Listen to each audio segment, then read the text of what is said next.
नमस्कार, स्वागत है आप सभी का संस्कृत सरस्वती परिवार में। मैं राम कुमार शास्त्री आप सबका हार्दिक स्वागत और अभिनंदन करता हूं। प्यारे साथियों, अभी दीपावली का माहौल है, तो आप सभी को पहले तो दीपावली की हार्दिक शुभकामनाएं, बहुत बहुत अभिनंदन। और मैं एक विशेष कक्षा में आज से हम प्रारंभ करने जा रहे हैं, मेरा विद्यार्थी मेरा स्वाभिमान, एक सीरीज जिसके अंतर्गत हम बात करवाएंगे आपको सरस्वती परिवार से जुड़े हुए हर एक उस व्यक्ति से, हर एक व्यक्तित्व से जो बहुत मेहनत और आप ही के बीच में से निकलकर आज एक विशेष मुकाम हासिल किया है। सरकारी सेवा में जाने का हर किसी का सपना होता है और दिन रात इस सपने को संजोने के लिए, संजोए रखते हुए इसको पूरा करने के लिए आप बहुत मेहनत करते हैं। कितने ही प्रयास आप करते हैं, जैसे योद्धा युद्ध करने के लिए न जाने कितने प्रकार के विकल्पों की खोज करता है, कितने संसाधन इधर उधर से जुटाता है। कई सारी चीज़ें अभाव है, मतलब नहीं है, तो उनको इधर उधर से पूरा करने का प्रयास करता है। जिनके अनुभव रहे हैं उनसे अनुभवों का जो है आदान प्रदान करता है। कमी है तो संसाधन जुटाता है, लेकिन वो पूर्णतः ये संकल्पवान रहता है कि किसी दिन मैं जो है निश्चित रूप से लड़ाई लड़ूंगा और उस लड़ाई को मैं जीतूंगा, और अंततः गत्वा अपने संकल्प, दृढ़ साहस और बहुत मेहनत के बूते पर उसको जीत लेता है। अपना अध्ययन जो समय कार्य है, अध्ययन शिक्षण कार्य है, सीखने का कार्य है, वो भी आपका इसी तरह का है। आप घर से निकलते होंगे या घर पर बैठे भी आपने कल्पना में अपना सपना संजोते होंगे कि मैं इस तरह की किताब पढ़ूंगा, ऐसे नोट्स पढ़ूंगा, किसी टीचर का सानिध्य लूंगा, किसी गुरु मानूंगा, किसी को आइडल बनाऊंगा, ऑनलाइन ऑफलाइन इस रूप में अपनी चीज़ों को समेटूंगा, एक अच्छी विषय वस्तु मेरे पास होगी और उसके बलबूते पर और अच्छे मार्गदर्शक के बलबूते पर मैं एक दिन ये लड़ाई जीत जाऊंगा और मैं भी सरकारी सेवा में एक पद स्थापित, एक स्थान प्राप्त करूंगा। अब इसको जो लोग इस रास्ते से, देखो सफलता प्राप्त करने के कुछ मंत्र हैं। एक अच्छा मार्गदर्शक आपका होना चाहिए, एक अच्छा मोटिवेटर आपका होना चाहिए, अच्छे विषय वस्तु आपके पास होनी चाहिए, अच्छी किताबें आपके पास होनी चाहिए, अच्छी क्लास आपके पास होनी चाहिए।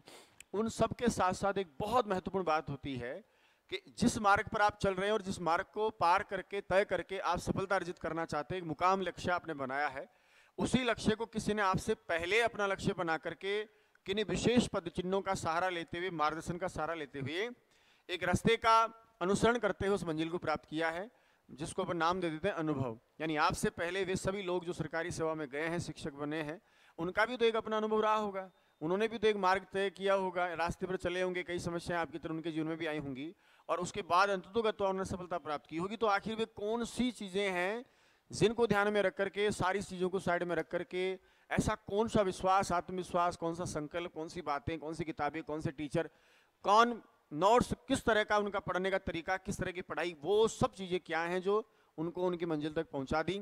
यदि हम भी उन्हीं की तरह अपना जीवन, अपना अनुशासित जो दिनचर्या है सुबह से लेकर शाम तक की यदि हम अनुसरण करें, फॉलो करें, तो निश्चित रूप से हम भी सफल होंगे, तय है। कोई व्यक्ति कहता है कि भाई मैं अंबानी बनना चाहता हूं, पैसे वाला, तो दूसरा व्यक्ति उसको मार्गदर्शन कहता है कि भाई अंबानी बनने का संकल्प लिए हो तो केवल अंबानी की तरह जीना स्टार्ट कर दो, अंबानी हो जाओगे। कोई कहता है कि मैं हनुमान जी बनना चाहता हूं, तो भाई हनुमान जी का जीवन जो है शुरू से सुबह से लेकर शाम तक का वो करने लग जाओ, हनुमान जी हो जाओगे। कुछ बनने के लिए आपको जिसकी तरह बनना चाहते हो या जो बनना चाहते हो उसकी तरह आपको सुबह से शाम तक का जीवन जीना पड़ता है। वही जीवन शैली, वही विचार, वही कर्म, वही सारी चीज़ें बेसिक आप करोगे, एक दिन ऐसा आएगा कि आपको पता ही नहीं चलेगा, आप भी वैसे ही हो जाओगे। तो ऐसे ही कुछ अनुभवों का लाभ आज से हम क्लास में सीरीज स्टार्ट कर रहे हैं, जिसका नाम होगा मेरा विद्यार्थी मेरा स्वाभिमान। और उसके अंतर्गत हम कोशिश करेंगे कि आपको सरस्वती परिवार से जो हजारों बच्चे आज सरकारी सेवाओं में अलग अलग हिंदुस्तान के कोने में जो है स्थापित हैं, तो मैं चाहता हूं कि ऐसे व्यक्ति जो विशेषकर आप ही की ज़मीन से जुड़े हुए, आप ही के बीच से निकले हुए, इस भीड़ को पीछे छोड़ करके उन्होंने अपना अलग एक मुकाम हासिल किया, एक अलग स्थान बनाया है, तो उनके क्या अनुभव रहे होंगे, किस तरह उन्होंने पढ़ाई करी होगी, किस तरह की किताबें, किस तरह के नोट्स, कैसे टीचर, जो भी है मतलब, तो उनका जीवन का क्या अनुभव है, उनका बैकग्राउंड कैसा है, उससे उभार कैसे निकले, पढ़ने की प्रेरणा कैसे पाई, पढ़ते समय समस्याएं क्या क्या आई, उन समस्याओं के साथ उन्होंने अपने जीवन और अपनी पढ़ाई को कैसे आगे बढ़ाया, तालमेल कैसे बढ़ाया। आज कितने विद्यार्थी हैं बहुत अच्छा पढ़ते हैं, लेकिन मानसिक द्वंद्व, पारिवारिक समस्या, आर्थिक समस्या, सामाजिक समस्या, राजनीतिक, कई सारी बातें होती हैं जीवन में, उनको कहीं ना कहीं आगे रखते हैं और आपकी पढ़ाई पीछे रह जाती है। लेकिन ये सब लोग उन सब चीज़ों के साथ या उनको पीछे छोड़ते हुए अपनी पढ़ाई को आगे रख करके अपने संकल्प को और दृढ़ निश्चय के साथ आगे बढ़ाते हुए अंततोगत्वा ये मंजिल प्राप्त करते हैं। तो ऐसे लोगों के अनुभव से आप बहुत कुछ सीखेंगे। हम सब मनुष्य की संतान है और परमात्मा ने हमको ये आशीर्वाद दिया है कि हम शब्दों से ही प्रेरणा पाते हैं। यदि किसी पशु के पैदा होते तो शायद हम लाठी बैल से जो है उससे समझाए जाते, पत्थरों से समझाए जाते, पर हम इंसान हैं, हमें शब्दों से ही मार्गदर्शन मिलता है, शब्दों से ऊर्जा मिलती है। शब्द जो कर जाता है वो कई बार तो तलवार का घाव नहीं करता, इसलिए कहा कि शब्द की लागे जी की जाने जिसकी नहीं लगी वो क्या जाने, ऐसा एक कोई कहावत अपने श्लोक 2 इसमें गीत में आता है। तो शब्दों को सुने आप गंभीरता से, और इन लोगों का जो हम सीरीज स्टार्ट करने जा रहे हैं, इन लोगों के जीवन में क्या हुआ, क्या आपके जीवन में ऐसा है, ये लोग कैसे पढ़े, क्या आप भी ऐसा पढ़ रहे हैं, और कैसे इनको सफलता मिली, तो क्या आपको ऐसी सफलता मिलने वाली है। ऐसे इन अनुभवों का आपको लाभ घर बैठे एक मंच के माध्यम से देने का संकल्प है। ये सीरीज हम स्टार्ट करने जा रहे हैं। आज इसका दूसरा जो है समय है, क्योंकि इससे पहले आपने अपने ही परिवार, सरस्वती परिवार से जुड़े हुए और सेकंड रैंक से पास हुए वरिष्ठ अध्यापक भर्ती परीक्षा में पेमाराम कुमावत का आपने उद्बोधन सुनाई है। उसके बाद आज मैं इस कक्षा में विशेष रूप से जिन्होंने एक नहीं अनेकानेक वैकेंसीज में अपने अच्छे स्थान, अच्छी रैंक से आप पास हुए हैं, निश्चित रूप से कुछ विशेष अनुभव इनके रहे होंगे कि आप प्राइमरी टीचर से लेकर रीट में भी आपने अच्छा स्कोर किया, उसके बाद प्राइमरी टीचर, उसके बाद सेकंड ग्रेड, फिर फर्स्ट ग्रेड की संस्कृत शिक्षा और जनरल शिक्षा, सब भर्तियों में अच्छी रैंक से आप पास हुए हैं। जहां आपने अब तक फॉर्म भरा है, आवेदन किया है, अपनी मेहनत, अपने ज्ञान विज्ञान और अनुभव के बलबूते पर आपने पदस्थान किया है, तो मैं भी चाहता हूं कि आप सब विद्यार्थी सुने कि आखिर इससे क्या उन्होंने किया है अलग से, जो उनका हर वैकेंसीज में नंबर आता जा रहा है, आता रहेगा, और आगे भी तैयारी करेंगे तो भगवान आगे भी वो बढ़े। तो मैं सरस्वती परिवार के एक बहुत ही स्नेहिल और शुरू से जुड़े हुए, बहुत प्यार प्रेम से और बहुत कुछ जो है समय समय पर चीज़ें साथ करते हैं, हमारा भी कई बार सहयोग करते हैं लेखन आदि कार्य में, तो मैं दिनेश चौधरी का जो है बहुत स्वागत करता हूं और आप लोगों के सामने उनको लेकर आता हूं ताकि उनकी बातों से आपको सीखने को मौका मिले। और मैं स्वागत भी करता हूं और इनको बहुत बहुत शुभकामनाएं भी देता हूं कि आप जीवन में हमेशा जो है आगे बढ़ते रहें। बहुत बहुत शुभकामनाएं मेरी तरफ से दिनेश जी, आपको बहुत बढ़ें और आगे भी जो है तैयारी करें, नेट आदि करने के बाद आप कॉलेज प्रोफेसर की तैयारी करें और उसमें भी आपका पदस्थान बने, उसके लिए आपका बहुत बहुत धन्यवाद, बहुत बहुत शुक्रिया आपका। तो मैं चाहता हूं कि दिनेश जी के जीवन में, दिनेश चौधरी जी के जीवन में ऐसी क्या चीज़ें रही होंगी बैकग्राउंड से लेकर के आर पार, मैं तो कहता हूँ दिल खोल कर बात करो इनसे आप, और इनके क्या सवाल हैं वो अपने आप से समझते हुए उन सारे सवालों का जवाब देने की कोशिश करो। आप भी पढ़े होंगे, आपके भी जीवन में कई सारी बातें ऐसी आई होंगी, बातों कैसे छोड़ा जो आपको पढ़ने से रोक रही थी। आपके जीवन में भी ऐसी कोई ना कोई घटना हुई होगी जहाँ से आपको लगा होगा छोड़ो रे यार क्या है, या फिर ऐसी कोई घटना होगी कि नहीं यार अब तो छोड़ना नहीं है, नौकरी करनी है, लगनी है।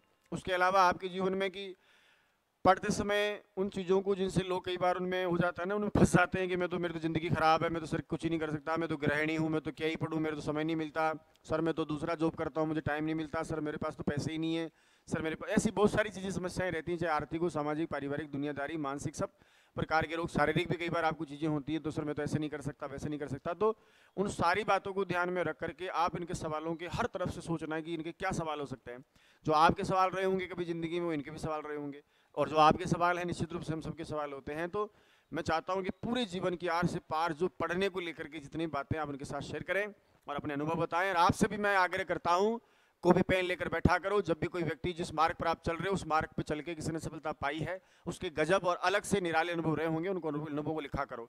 कुछ कमियां आपको लगे कि हाँ यार ये मैं नहीं करता तो उसको यार नहीं करती, लिखा करो कि अब से मैं करूंगा। समय का मैनेजमेंट हो, चाहे पढ़ाई लिखाई हो, चाहे किताबें, नोट्स वगैरह जो भी ये बताते हैं, जिस रूप में बताते हैं, आप उनको फॉलो करें, तभी तो आपका सुनना, वरना तो कितने प्रवचन सुन लो। आप साधु महात्माओं के प्रवचन सुनकर कौन से सन्यासी हो जाते हो? किसी विवेकानंद जी का प्रवचन वीडियो सुन करके आप कौन से विवेकानंद जी हो जाते हो? तो क्यों नहीं होते? क्योंकि हम उन पर अमल ही नहीं करते, केवल श्रवण मात्र करके उनको छोड़ देते हैं। तो श्रवण का अर्थ है आगे जाकर वो आपके व्यवहार में दिखना चाहिए, तब तो क्लासेस सार्थक है।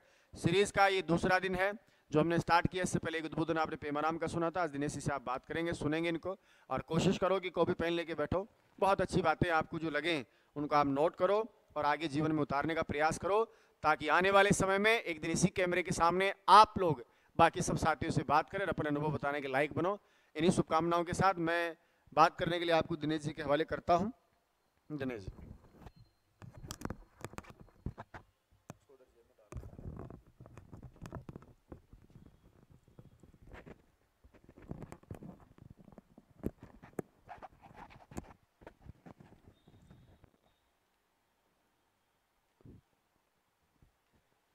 सबसे पहले तो मैं मेरे मार्गदर्शक आइडियल राम कुमार सर और संस्कृत सरस्वती संस्थान का हृदय की गहराइयों से धन्यवाद ज्ञापित करता हूं कि इनके मार्गदर्शन और सानिध्य के कारण ही मैं आज इस मुकाम को हासिल कर पाया।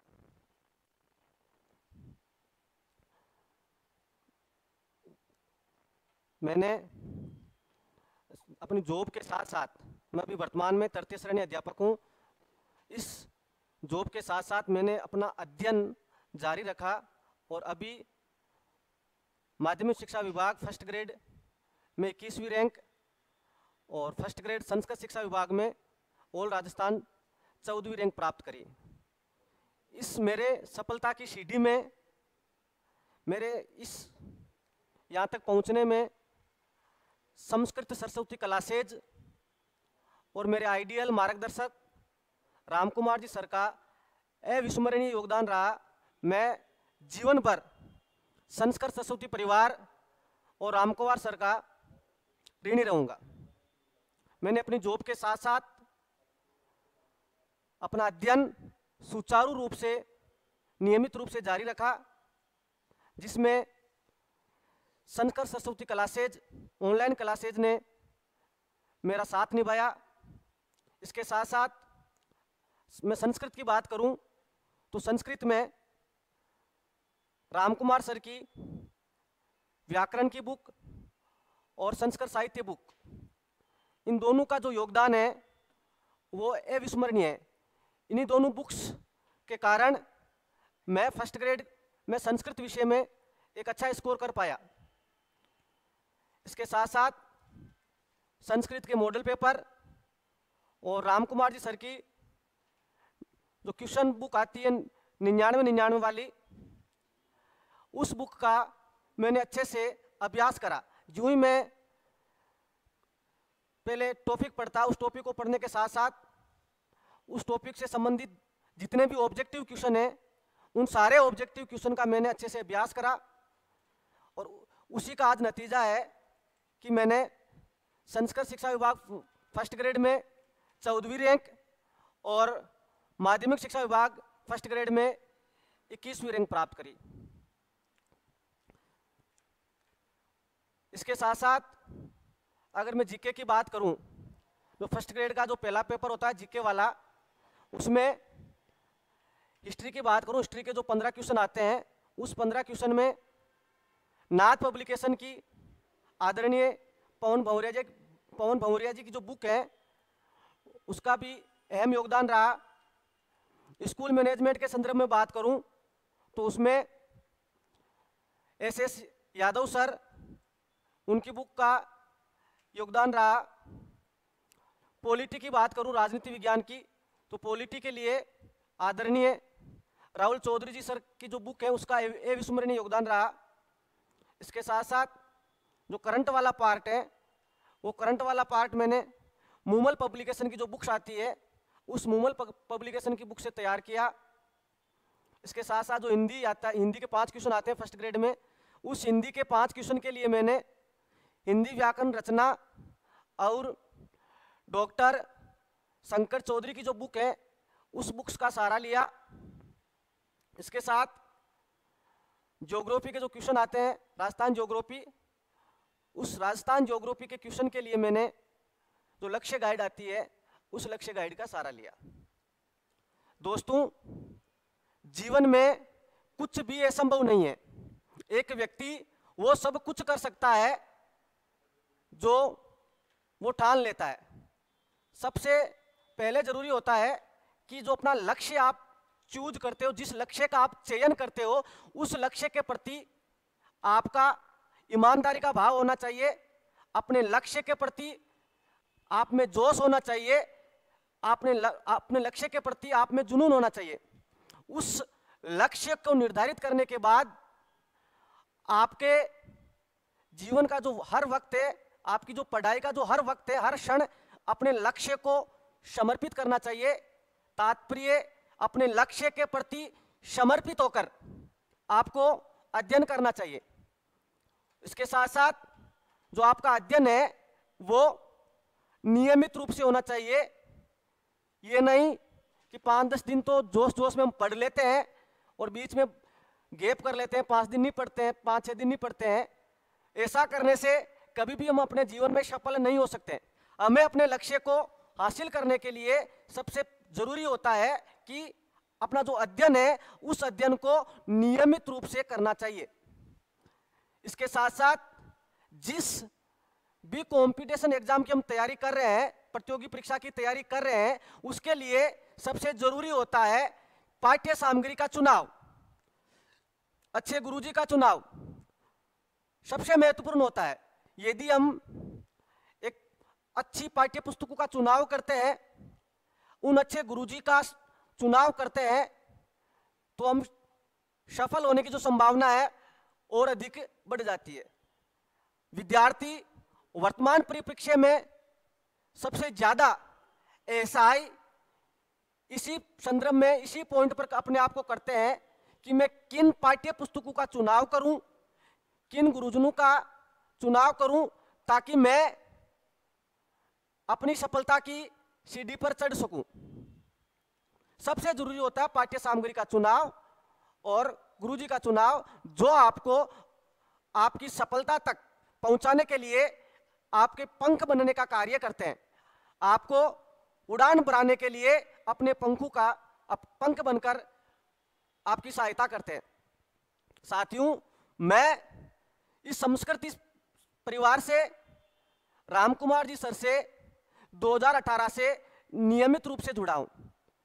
मैंने अपनी जिंदगी का जो पहला एग्जाम है वो रीट 2018 का दिया था, जब मैं अपने घर को छोड़कर प्रतियोगी परीक्षा की तैयारी करने के लिए इस जयपुर शहर में आया था।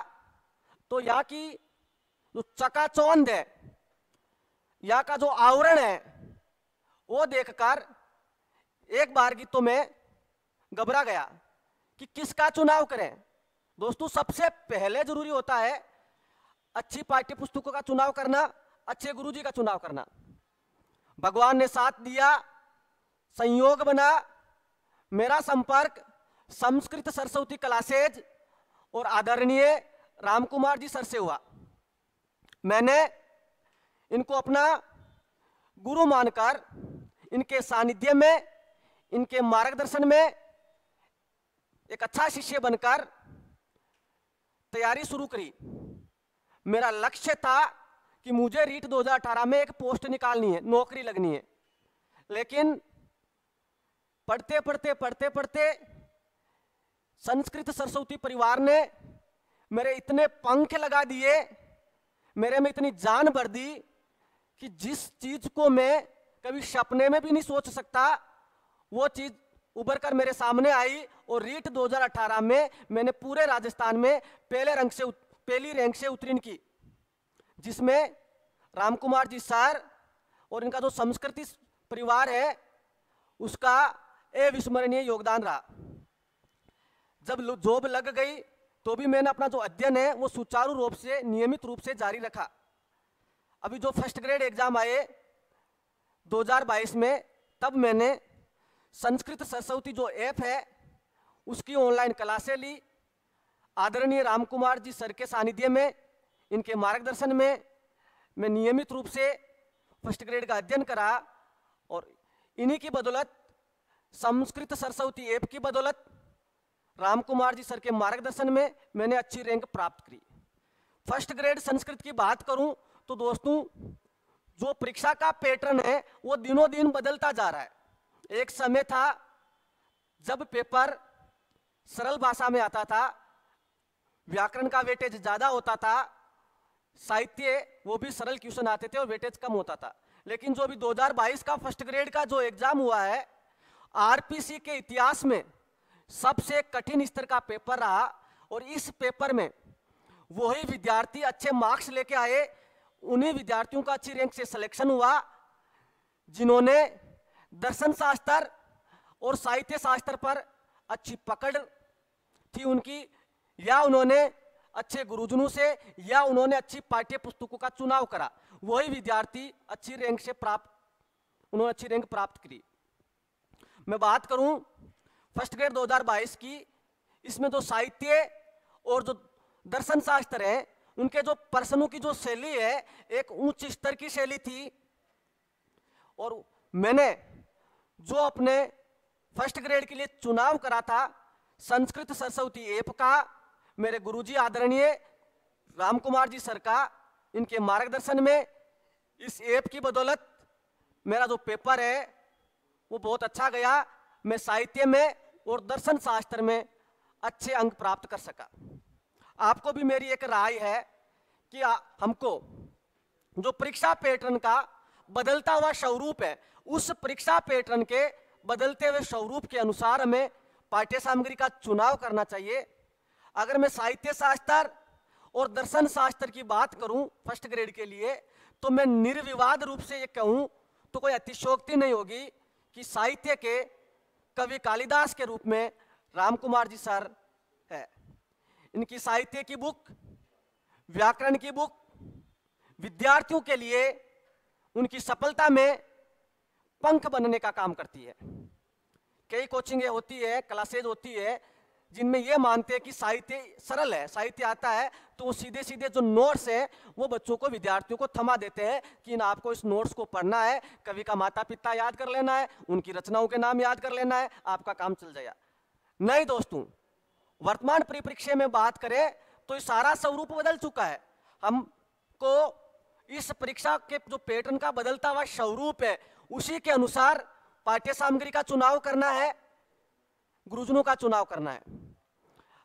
हमें फर्स्ट ग्रेड और ग्रेड सेकंड, इसके लिए मैं अगर संस्कृत की बात करूं तो संस्कृत सरस्वती क्लासेज है, इनके नोट्स, साहित्य की बात कर लो, चाहे व्याकरण की बात कर लो, चाहे दर्शन शास्त्र की बात कर लो, चाहे संस्कृत सरस्वती ऐप की बात कर लो, चाहे इनके मॉडल पेपर की बात कर लो, चाहे जो 99 वाली बुक आती है, अति प्रासंगिक और प्रामाणिक बुक्स है।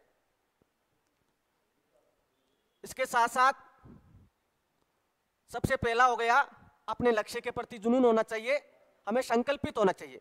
उसके बाद पाठ्य सामग्री का चुनाव, उसके अगला बिंदु नियमित रूप से अध्ययन करना। इसके साथ साथ हमें अध्ययन करते समय जितने भी पुराने एग्जाम हुए हैं, चाहे वो ग्रेड सेकंड का क्यों ना हो, ग्रेड फर्स्ट का क्यों ना हो, तो जो भी आप टॉपिक पढ़ रहे हो, चाहे संज्ञा प्रकरण पढ़ रहे हो, चाहे संधि प्रकरण पढ़ रहे हो, चाहे महाकवि 12वीं पढ़ रहे हो, चाहे सांख्य कार्य का पढ़ रहे हो, तो जो जो आप टॉपिक पढ़ते जाओ उसके साथ साथ जो प्रश्न बैंक होती है उस प्रश्न बैंक से प्रश्नों को सोल्व करते जाओ। इससे जो हमारी तैयारी है वो और ज्यादा मजबूत होगी, हमारी तैयारी में और ज्यादा 4 चांद लगेंगे। इसके साथ साथ आरपीएससी द्वारा आयोजित चाहे सेकेंड ग्रेड हो, चाहे थर्ड ग्रेड हो, चाहे फर्स्ट ग्रेड हो, इनके जितने भी ओल्ड पेपर है उन ओल्ड पेपर का भी हमें सहारा लेना चाहिए, ताकि हमें इस चीज का पता चल सके कि परीक्षा में जो क्वेश्चन आ रहे हैं, जो प्रश्न आ रहे हैं, वो किस स्तर के आ रहे हैं, उन प्रश्नों की प्रकृति क्या है, उस प्रश्नों की भाषा शैली क्या है। उस प्रश्नों की भाषा शैली और प्रकृति अगर हम समझ लेते हैं तो हमारा आधा काम हो जाता है। तो नियमित रूप से अध्ययन करना चाहिए, अच्छी पाठ्य पुस्तकों, अच्छे गुरुजनों का चयन करना चाहिए, अपने लक्ष्य के प्रति संकल्पित और ईमानदार रहना चाहिए। इसके साथ साथ नियमित रूप से अध्ययन करना चाहिए। जो मॉडल पेपर होते हैं, जो प्रश्न बैंक होती है, उनका सहारा लेना चाहिए। आरपीएससी के जितने भी ओल्ड क्वेश्चन पेपर है उनको भी हमें देखते रहना चाहिए। और इसके साथ साथ दोस्तों एक आता है, सबसे ज्यादा जो विद्यार्थियों की समस्या होती है, आम विद्यार्थी की समस्या है कि सर जो हम चीज पढ़ते हैं, जो सामग्री हम पढ़ते हैं वो एग्जाम तक नहीं ले जा पाते हैं। जब एग्जाम आता है तो सारे के सारे डापाचूक हो जाते हैं, उसको भूल जाते हैं। तो दोस्तों जो भी हम पाठ्य सामग्री पढ़ें उसको भूलने का जो मुख्य कारण है वो होता है अभ्यास, रिवीजन। यदि हम पढ़ी हुई पाठ्य सामग्री का अच्छे से दोहरान नहीं करते हैं, उसका रिवीजन नहीं करते हैं, तो ये शाश्वत सत्य है कि उस सामग्री को हम एग्जाम तक नहीं ले जा सकते। तो पढ़ने के साथ साथ जो सबसे जरूरी है, मैंने भी इस चीज को अनुभव करा है, इस चीज को महसूस करा है कि जो विद्यार्थी समय समय पर पढ़ी हुई पाठ्य सामग्री का दोहरान करता है, उसका रिवीजन करता है, तो निश्चित रूप से उसका जो पढ़ा हुआ ज्ञान है वो दोस्तों स्थायी होता है और वह विद्यार्थी उस अपने पढ़े हुए ज्ञान को आसानी से परीक्षा तक ले जा पाता है। तो सबसे जरूरी पढ़ने के साथ साथ होता है उसका रिवीजन करना। बार बार दोहरान करो। एक बार कोई पढ़ी हुई सामग्री आपको याद नहीं होती है, 2 बार पढ़ो, 3 बार पढ़ो, 4 बार पढ़ो, उसका बार बार दोहरान करो, उसका रिवीजन करो। अंत वो सामग्री, वो पाठ्य सामग्री आपको याद होकर रहेगी। अपने लक्ष्य के प्रति जुनूनी हो जाओ, पागल हो जाओ, बार बार उसका क्या करो दोस्तों, दोहरान करो, तो पढ़ा हुआ ज्ञान आपका स्थायी होगा, कभी भी आपके दिमाग से वो विस्मृत नहीं होगा। आप उसको कभी भी ना भूल पाओगे और आप उस पढ़ी हुई सामग्री को आसानी से परीक्षा तक ले जा सकोगे। इसके साथ साथ विद्यार्थियों का एक क्वेश्चन होता है कि सर जी जो पोस्ट है वो पोस्ट बहुत कम आती है और फॉर्म भरने वाले जो विद्यार्थियों की संख्या होती है वो बहुत ज्यादा होती है। दोस्तों इस संदर्भ में बात करूं तो जो विद्यार्थी चाहे किसी भी प्रतियोगी परीक्षा की बात तैयारी कर रहा होता है, उसको ऐसी चीजें अपने दिमाग में नहीं ले जानी चाहिए।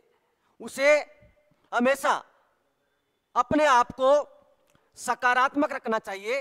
उस विद्यार्थी के जो मन के जो भाव है वो ऐसे होने चाहिए कि यदि किसी भी वैकेंसी की अगर एक पोस्ट भी निकलती है तो उस एक पोस्ट को मैं प्राप्त करके रहूंगा, चाहे इसके लिए मुझे चाहे कितनी भी मेहनत करनी पड़े। यदि आपके मन के भाव ऐसे हो जाते हैं तो आपके जो पढ़ने का जो नजरिया है और भी ज्यादा आप उसमें एफर्ट लग जाते हो। तो कभी भी आपको पोस्टें देकर नहीं घबरानी है। विद्यार्थियों की जो परीक्षार्थियों की जो संख्या है उसको देकर आपको कभी भी नहीं घबराना चाहिए। आपके मन के भाव हमेशा सकारात्मक होने चाहिए कि चाहे एक ही पोस्ट निकले मैं उसको प्राप्त करके रहूंगा। इसके साथ साथ जो सोशल मीडिया होता है उस सोशल मीडिया का हमको सकारात्मक प्रयोग करना है। ये ना हर चीज के दो पहलू होते हैं, नकारात्मक और सकारात्मक। तो सोशल मीडिया को हमेशा हमें सकारात्मक दृष्टि से देखना चाहिए और सकारात्मक उसका हमें प्रयोग करना चाहिए। हमेशा पॉजिटिव बने रहो, दृढ़ निश्चय होकर अपने लक्ष्य के प्रति ईमानदारी से रहो। तो कोई भी ऐसी चीज, कोई ऐसी सफलता नहीं है जो आप प्राप्त नहीं कर सकते। यदि ये दिनेश चौधरी रीट 2018 में टॉप कर सकता है, सेकंड ग्रेड का एग्जाम अच्छी रैंक से प्राप्त कर सकता है, माध्यमिक शिक्षा फर्स्ट ग्रेड में अच्छी रैंक प्राप्त कर सकता है, संस्कृत शिक्षा विभाग में फर्स्ट ग्रेड में अच्छी रैंक प्राप्त कर सकता है, तो दोस्तों आप सब अच्छी रैंक प्राप्त कर सकते हो। बस आपको अपने लक्ष्य के प्रति दृढ़ निश्चय होना पड़ेगा, आपको अपने लक्ष्य के प्रति ईमानदार बनना पड़ेगा। इस दुनिया में कुछ भी इम्पॉसिबल नहीं है। ब्रूस ली जिसे मार्शल आर्ट का बादशाह कहा जाता है, ब्रूस ली ने एक पंक्ति बोली दोस्तों कि मैं उस व्यक्ति से कभी भी नहीं डरता, मैं उस व्यक्ति से कभी भी नहीं डरता जो 100 किक्स की प्रैक्टिस सिर्फ एक बार करता है। यानी मैं कभी उस व्यक्ति से नहीं डरता कि जो 100 किक्स की प्रैक्टिस केवल एक बार करता है, बल्कि ब्रूस ली ने बोला था कि मैं उस आदमी से डरता हूं जो एक किक की प्रैक्टिस दोस्तों 100 बार करता है। इसका तात्पर्य क्या है?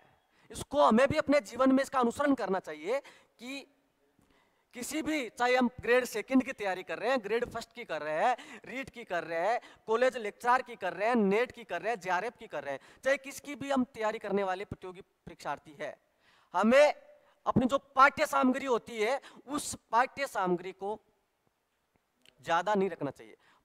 चुनी हुई किताबें ही, चुनी हुई पाठ्य सामग्री रखनी चाहिए। ये ना कि हमें एक विषय पढ़ने के लिए, एक सब्जेक्ट को पढ़ने के लिए हम ढेर सारी पुस्तकें इकट्ठी कर लें। अगर कोई ऐसा करता है तो कभी भी जीवन में सफल नहीं होता है। हमें एक विषय के लिए एक विषय वस्तु का चुनाव करना है, एक पाठ्य सामग्री का चुनाव करना है, ताकि जब परीक्षा आए तो हम उस पाठ्य सामग्री का अच्छे से रिवीजन कर सके, उसका दोहरान कर सके। इसके उल्टे यदि हम अनेकों पाठ्य सामग्री का चुनाव कर लेते हैं तो दोस्तों ना तो ढंग से उसका रिवीजन कर पाते हैं, ना उसको हम परीक्षा तक ले जा पाते हैं। उल्टे में ज्यादा कंफ्यूज होते हैं, प्रेशर में आते हैं और परीक्षा में असफल हो जाते हैं। तो आपको इस चीज को गांठ बांध लो, अपने जीवन में याद ही रखना है कि पाठ्य सामग्री सटीक होनी चाहिए, कम होनी चाहिए और हमें उसका बार बार क्या करना चाहिए, दोहरान करना चाहिए। जीवन में कुछ भी असंभव नहीं है।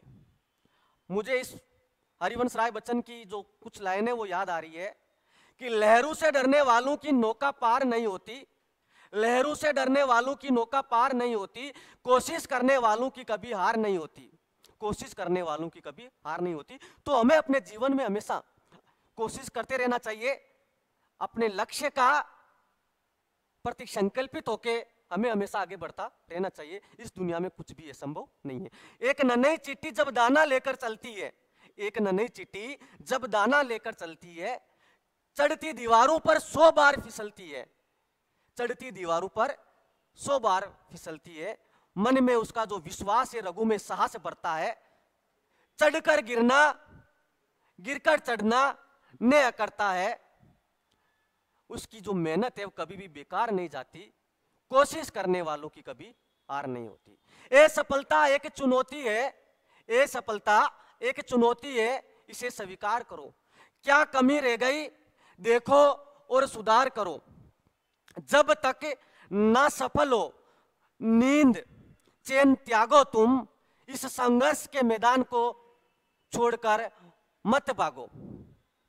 कुछ किए बिना जे जे कार नहीं होती, कोशिश करने वालों की हार नहीं होती। तो दोस्तों, मेरे कहने का तात्पर्य है, हमें अपने जीवन में हमेशा कोशिश करते रहना चाहिए, हमें हमेशा अपने जीवन में आगे बढ़ते रहना चाहिए। अपने लक्ष्य के प्रति संकल्पित होकर, दृढ़ निश्चय होकर आगे बढ़ते रहना चाहिए। जीवन में कई बार अच्छी तैयारी करते हैं, लेकिन कुछ अंकों से रह जाते हैं, असफल हो जाते हैं। तो घबराना नहीं है, अपने आप पर जो दबाव है उसको हावी नहीं होने देना है, बल्कि दुगुने जोश और उत्साह के साथ हमें आगे बढ़ना चाहिए और अपने लक्ष्य को प्राप्त करना चाहिए। कोशिश करो, सफलता मिलेगी।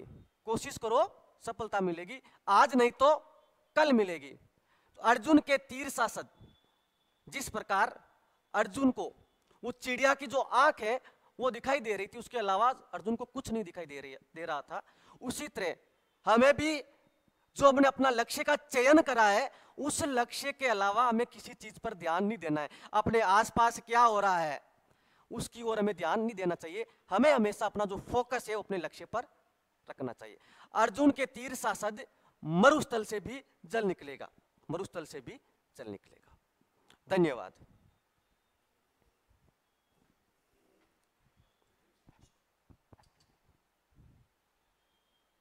बहुत बहुत धन्यवाद। काफ़ी अच्छा उद्बोधन और सारी बातें आपके सामने रखी हैं। आशा करता हूं कि अनुभवों को ध्यान से आप सुने होंगे और सुनकर इन पर विचार करोगे। ये लोग इन्हीं अनुभवों को साथ लेकर के आगे मंजिल की ओर बढ़े हैं और निश्चित रूप से सफलता पाई है।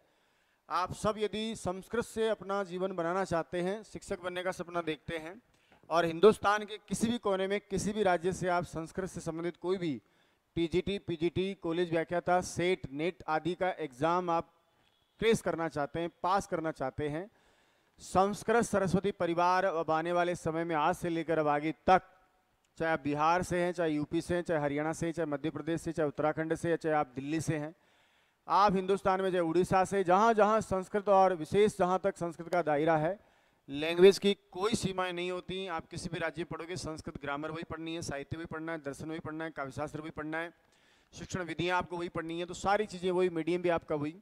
और राजस्थान में आप ग्रेड 1, 2, 3 या लेवल 2 जिसकी भी आप तैयारी कर रहे हैं, असिस्टेंट प्रोफेसर हो, चाहे नेट की आप तैयारी कर रहे हैं, संस्कृत सरस्वती परिवार अब दे रहा है आपको हर एग्जाम की गाइड। टीजीटी की गाइड देगा, पीजीटी गाइड देगा, assistant professor guide, net guide, set की गाइड। उसके अलावा आपको हर गाइड के साथ में हमने क्वेश्चन नहीं डाला, क्योंकि हम समझते हैं एक इतना बड़ा प्रकरण जिसको 100 पेज में आपने लिखा है और महज 2 पेज में 50-60 क्वेश्चन हम दे दें तो उसके साथ न्याय नहीं होता। इसलिए हमने तरीका ही बदल दिया। हर किताब के साथ हमने लगभग 10,000 क्वेश्चन बैंक की एक अलग से सीरीज निकाली। इसके नाम 88, 88, 99, 77, 77 जैसा लेवल होता है परीक्षा का, विषय वस्तु की व्यापकता होती है, हम बढ़ाते जाते हैं, जिसमें हर टॉपिक के आपको कम से कम 500 और अधिकतम 700 से 800 क्वेश्चन मिलते हैं। जिस क्रम से आप विषय वस्तु पढ़ते हैं उसी क्रम से आपको मैटर मिलता है, जिससे आपका मूल्यांकन ही नहीं बल्कि आपका दोहरान कार्य और आपको सम्मेलन का कार्य भी मिलता है कि इतना कुछ पढ़ लिए, क्वेश्चन आंसर पढ़ लिए मैटर के साथ। तो किताब पढ़ेंगे, उसका फिर टॉपिक वाइज आप अभ्यास जमकर अभ्यास करेंगे। उसके बाद परीक्षा के लिए तैयारी करने के लिए उस मानसिकता से आपको तैयार करने के लिए कि आपके एग्जाम में 100 क्वेश्चन आ रहे हैं, 150 आ रहे हैं, 70 आ रहे हैं, उसी को ध्यान में रख करके जो आपका परीक्षा पैटर्न है वो कौन से टॉपिक में कितने सवाल आते हैं, चाहे नेट का हो, चाहे असिस्टेंट प्रोफेसर हो, है ना, टीजीटी, पीजीटी हो, वर्ग 1, 2 जो भी हो, उसको उसी अनुपात में हमने मॉडल पेपर परीक्षा पैटर्न आधारित जो हर टॉपिक से क्वेश्चन लेके हम बनाते हैं, एक स्तरीय उस परीक्षा के स्तर अनुकूल वो एक मैटर हम तैयार करके देते हैं, जिसका सॉल्यूशन चाहे हम पैटर्न वाइज परीक्षा पैटर्न का टेस्ट लेवें, चाहे हम आपका 99 या बोलते हैं टॉपिक वाइज टेस्ट लेवें, सारे मैटर को हम ऑनलाइन संस्कृत सरस्वती एप्लीकेशन के माध्यम से आपके सामने रखते हैं, ताकि आप कंटेंट पढ़ेंगे, पहले आप वीडियो क्लास देखेंगे, फिर हमारा नोट्स पढ़ेंगे, उसके बाद आप हर टॉपिक के टेस्ट निकालेंगे, और उसके बाद में जब सारा कुछ हो जाएगा अंततोगत्वा लास्ट में आप क्या करेंगे, जो परीक्षा पैटर्न आधारित आपकी जो भी परीक्षा एजेंसी एग्जाम लेती है उसका जो परीक्षा पैटर्न है उसको ध्यान में रखकर आप एक्सरसाइज करते हैं। तो आप यदि संस्कृत से तैयारी करते हैं और किसी भी एग्जाम के लिए आप हमसे जुड़ते हैं, आर से पार 0 से 100 तक की तैयारी का संकल्प हम आपका कराने के लिए संकल्पवान हैं। ईमानदारी से आप भी नैतिकता और अपनी ड्यूटी समझते हुए, ज्ञान पिपासु समझ करके जो हम दे रहे हैं वो आपको लगे कठिन है तो भी आपको सीखना, लगे सरल है तो भी आपको सीखना, क्योंकि शिक्षक का ये नैतिक दायित्व होता है कि वो विद्यार्थी को 0 से 100 तक ले जाकर उसको हीरो बनाने का प्रयास करे। आप सबकी सीखने की क्षमताएं अलग हैं, कोई बहुत अच्छा सीख लेता है तुरंत, कोई बहुत धीरे सीखता है। शिक्षक सभी के लिए काम करता है, इसलिए हम लोग 0 से स्टार्ट करते हैं, हमेशा 100 तक जाते हैं। अभिव्यक्ति आपकी ही भाषा की रहती है, जिस भाषा में आप समझते हैं, जिस रूप में आप समझते हैं, जिस लेवल से आप समझते हैं, वहाँ से आपको उठाते हैं और आपकी अंतिम क्षमता जो सीखने की वहाँ तक आपको छोड़ते हैं। परीक्षा की डिमांड क्या है उसका पूरा ध्यान रखते हैं। सामने बैठे विद्यार्थी किस भाषा अभिव्यक्ति में किस तरीके से किस स्तर की बात को समझेंगे, उसी भाषा में आपके साथ बात करते हैं। संस्कृत सरस्वती परिवार से जुड़ने के लिए आपको संस्कृत सरस्वती यूट्यूब चैनल से जुड़ना है, संस्कृत सरस्वती टेलीग्राम चैनल से जुड़ना है, संस्कृत सरस्वती रामकुमार शास्त्री व्हाट्सएप चैनल से जुड़ना है, फेसबुक पेज से जुड़ना है, और इन सब के साथ में मेन जो है आपको Sanskrit Saraswati mobile application download कर किसी भी तैयारी के लिए आप चाहते हैं तो खूब सारा आपको पढ़ा रखा है। जिस कोर्स को आप चाहते हैं उसी कोर्स को आप सब्सक्राइब करें, और घर बैठे हम तो अब धीरे धीरे आपको देख रहे हैं, आप राजस्थान में ग्रेड 1 और 2 के घर बैठे नोट्स आपको दे रहे हैं। वर्तमान में एकलव्य भर्ती परीक्षा जो आई है आपकी, एकलव्य मॉडर्न आवासीय स्कूल EMRS की तैयारी करने वाले विद्यार्थी पूरे हिंदुस्तान में आपके लिए किसी ने काम नहीं करा। कारण जहां विद्यार्थी संख्या कम होती है, पढ़ाने वाले को स्वार्थ कम मिलता है, पैसा कम मिलता है। जहां भीड़ भरी होती है, दुनिया वहां काम करती है, सबको पैसा चाहिए। लेकिन जब आप लोगों की तरफ से इस प्रकार की बातें आती हैं कि सर हमें पढ़ने के लिए मैटर दीजिए, हमें आपसे उम्मीद है, लगातार महीने भर की मेहनत करके हमने एकलव्य के लिए आपको TGT PGT का जो एक्स्ट्रा सिलेबस है उसके साथ और पूरे संपूर्ण पाठ्यक्रम दोनों प्रकार के नोट्स और किताब आपके लिए तैयार की है। आप EMRS का सपना देख रहे हैं, और आने वाले दिसंबर या जनवरी में जब आपका पेपर होने वाला है, दिसंबर 2023 के लास्ट में या जनवरी 2024 के प्रारंभ में, आप लोगों के पास जो भी समय है, 1.5 महीना 2 महीना 50 30 दिन 20 दिन जो भी समय है, आप चाहते हैं कि आपको पूरा कंटेंट मिले, घर बैठे मिले, तो आप इसके लिए क्या करेंगे, Sanskrit Saraswati mobile application download करें। उसमें हमने अलग से कोर्स का वो बना रखा है, उस कोर्स का आप सब्सक्रिप्शन ले लीजिएगा। अपने आप घर बैठे आपके पास 10-12 दिन में नोट्स पहुंच जाएंगे। जितना जल्दी करेंगे उतने जल्दी आपके पास नोट्स पहुंचेंगे। करने के बाद यदि आपके पास 10-12 दिन में नोट्स नहीं आते तभी आप कॉल करें। जब तक 10-12 दिन का समय आपका नहीं होता, हम लोग उसको प्रिंट करवाते हैं, उसके बाद बाइंडिंग करके फिर आपके लिए कुरियर करते हैं। जो भी व्यवस्था हमारी होती है उसके हिसाब से भेजते हैं। तो ऐसा तो है नहीं कि आपने किया तुरंत हम आपको भेज दिए, थोड़ा धैर्य आपको रखना है। अब आपको चाहिए कि सर जल्दी एग्जाम जल्दी आ गई, तो उसके लिए आपको फिर एक काम करो, आप पहले समय रहते आप ऑनलाइन ऑर्डर करो। किताब एप्लीकेशन के माध्यम से ही आप परचेज कर सकते हैं, वहीं आपको किताब मिलेगी। जब आप उसको सब्सक्रिप्शन लेंगे तभी आपके घर बैठी किताब आएगी। अलग से फ़ोन कॉल करने की कोई आवश्यकता नहीं है। हाँ, नहीं समझ में आता कि कैसे खरीदें, तो हमारी जो संस्थागत नियम नंबर दिए हैं, कोर्स में भी दिए होते हैं, सब जगह आपको मिल जाएंगे। अभी भी आपकी स्क्रीन वगैरह पर नीचे इस वीडियो के नीचे कमेंट्स देखोगे तो आपको वहाँ भी नंबर मिल जाएंगे। आप एकलव्य की तैयारी कर रहे हैं तो आप तैयारी कीजिएगा। हरियाणा टेट जो दिसंबर में एग्जाम होने वाला, उसका कोर्स आप चाहते हैं और नोट्स आप चाहते हैं, तो भी आप हमारे संस्कृत सरस्वती परिवार से जुड़िएगा। कोर्स का जो है सब्सक्रिप्शन लीजिएगा। बिहार में वैकेंसी है, जितना हमारा पाठ्यक्रम आपको दे सकते हैं उसके लिए भी आप तैयारी कीजिएगा। नेट दिसंबर में हो रहा है, उसकी तैयारी के लिए भी आप संस्कृत सरस्वती परिवार से जुड़िएगा। इन सभी परीक्षाओं की तैयारी के साथ राजस्थान से RPC ग्रेड 1, 2 और लेवल 2 की तैयारी के लिए भी आप जुड़िएगा। आप मध्य प्रदेश से वर्ग 2 की वैकेंसी आने वाली है, वहाँ के लिए जुड़िएगा। हर जगह बिखरी आप DA SSSB की तैयारी कर रहे हैं, आप जुड़िएगा। जो आपकी आवश्यकता है उसके लिए आप जरूर जुड़िएगा। किताब के लिए राजस्थान के वासियों, राजस्थान में हर जगह किताब मिलती हैं। इसके अलावा हम लोग राजस्थान से बाहर भी पूरे भारतवर्ष में आपके लिए MP की किताब वर्ग 1 की दिए हैं, 2 की देंगे। इसी तरह से आपको जो भी किताब आगामी चाहिए आप कमेंट सेक्शन में कमेंट्स लिखा करें कि सर हिंदुस्तान में पूरा इस विषय को कोई नहीं पढ़ाता, वो विषय रामकुमार शास्त्री विद्यार्थी हित में आपको इस मंच के माध्यम से माँ सरस्वती का आशीर्वाद लेकर आपको पढ़ाएगा। बस एक छोटा सा सपना है कि हमारा परिवार बहुत बड़ा हो बस, और आप लोगों की जहाँ भी ज्ञान पिपासा शांत नहीं होती, विद्वान साथियों का सहयोग लेकर के मैं आपके लिए सारी जगह हर प्रकार का कोर्स तैयार करके हर प्रकार के अभी हम नेट में काम करने जा रहे हैं। इस साल के अंत में जो अगला जून 2024 को जो नेट का आएगा उसमें एक मिसाल कायम करेंगे, एक लाजवाब किताब नोट्स के साथ एक गजब का कोर्स आपके सामने एकदम सजाया हुआ रखेंगे, तो आप लोग पढ़ते रहिएगा। जीआरएफ का सपना आप देखिएगा, 5 साल तक आपको 40-40 हज़ार रुपये मिलता है। कोई विद्यार्थी 5 साल 40 हज़ार रुपये प्राप्त करके अपना घर भी चला सकता है और अपनी तैयारी को धार देके 5 साल में असिस्टेंट प्रोफेसर को कहीं से भी राज्य से फाड़ सकता है। कहीं का भी टेट एग्जाम हो, चाहे हरियाणा के हो तो यूपी में, यूपी के हो तो बिहार में, बिहार के हो तो राजस्थान में, राजस्थान के हो तो बाकी अन्य राज्यों में टेट एग्जाम दिया करो, सीटेट क्लियर है, पीआरटी भरा करो, जहां नौकरी मिले वहीं हाथ मारा करो। बेरोजगारी का दंश है, बाहर निकलना पड़ेगा, यहाँ नहीं तो कहीं इधर उधर भटकना पड़ेगा। तो नौकरी के लिए आप इतना भटक ही रहे हो तो नौकरी के लिए क्या बुराई है, तो किसी भी राज्य के एग्जाम में आप एक बार सिलेक्शन पाओ। मैंने अक्सर देखा है कि एक बार नौकरी मिलने के बाद तो नौकरियां पीछे पड़ती हैं, है कि नहीं। तो आप लोग एक बार स्थान मान लोगे, आपका मन आपका शरीर एकदम साथ देगा आपका, और बेरोजगारी से बाहर हो जाओगे, इसके बाद तो बात ही क्या। मैं दिनेश चौधरी जी का एक बार फिर हार्दिक धन्यवाद देता हूँ और भविष्य की उज्जवल कामना करता हूँ। आगे भी आप तैयारी करें, नेट जीआरएफ निकालें और असिस्टेंट प्रोफेसर आदि में आप अच्छे पदों पर जाएं। और जयपुर आए आप, अपने सभी साथियों से बातचीत की आपने, इसके लिए भी इन सभी साथियों की तरफ से भी मैं आपका धन्यवाद देता हूं। आगामी सीरीज में इसी तरह एक और विद्वान साथी से आपकी मुलाकात कराएंगे, जानेंगे उनके भी अनुभव, इस सफ़र में उन्होंने क्या सफ़र किया है वो सारा हम जानेंगे। उनके जीवन के सफ़रनामा से हम अपने जीवन का सफ़रनामा लिखेंगे। पुनः आप सभी को दीपावली की ढेरों शुभकामनाएं। भगवान आपके जीवन में खुशियों के खूब सारे पटाखे फूटें और आपके हर दिन जो है घर में दीपक घी के जलें और जलने वालों के दिल जले हैं भाई। आपके जीवन में खुशियां रहे और बहुत सारा उल्लास हो, आपका परिवार, आपके माँ बाप सब एकदम मस्त हो। इन्हीं शुभकामनाओं के साथ कि अग्रिम 2024 की दिवाली आपके लिए गजब आएगी, धुआंधार आएगी, बहुत खुशियों की जो है बाहर लेकर आएगी, फुलझड़ियाँ खुशियों की आपके जीवन में झड़ेंगी। इन्हीं शुभकामनाओं के साथ और पुनः दिनेश जी चौधरी को आगामी जीवन की बहुत सारी शुभकामनाओं के साथ विराम लेते हैं। बहुत बहुत धन्यवाद। जय तु संस्कृतम, जय तु भारतम।